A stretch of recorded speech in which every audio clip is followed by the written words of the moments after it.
മഹാനായ ജിബ്രീൽ അലൈഹിസ്സലാത്തു വസ്സലാം റസൂലുള്ളാഹി തങ്ങൾ പറഞ്ഞു കൊടുത്ത രണ്ട് കാര്യങ്ങൾ. ഒന്ന് സൂറത്തുൽ ഫാത്തിഹയാണ്. നമുക്കൊക്കെ സുപരിചിതമായ സൂറത്തുൽ ഫാത്തിഹ. ഏതൊരു മുസ്ലിം പഠിക്കൽ നിർബന്ധമായ സൂറത്തുൽ ഫാത്തിഹ.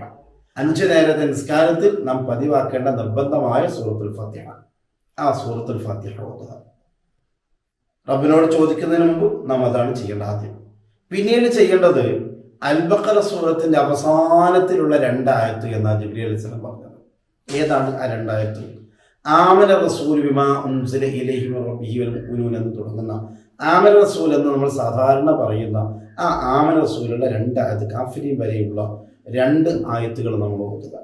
എന്നിട്ട് ഈ 2ഉം ഓതിയതിനു ശേഷം റബ്ബിനോട് നമ്മുടെ ഉദ്ദേശങ്ങളൊന്ന് ചോദിക്കുക, നമ്മുടെ മുറാദുകൾ ഹാസിലാൻ വേണ്ടി റബ്ബിനോട് ചോദിക്കുക, നമ്മുടെ പ്രയാസങ്ങൾ അകറ്റാൻ വേണ്ടി റബ്ബിനോട് ചോദിക്കാം. എന്തൊക്കെയാണോ നമുക്ക് ചോദിക്കേണ്ടത് അതൊക്കെ നമുക്ക് ചോദിച്ചാൽ അല്ലാഹു സുബ്ഹാനഹു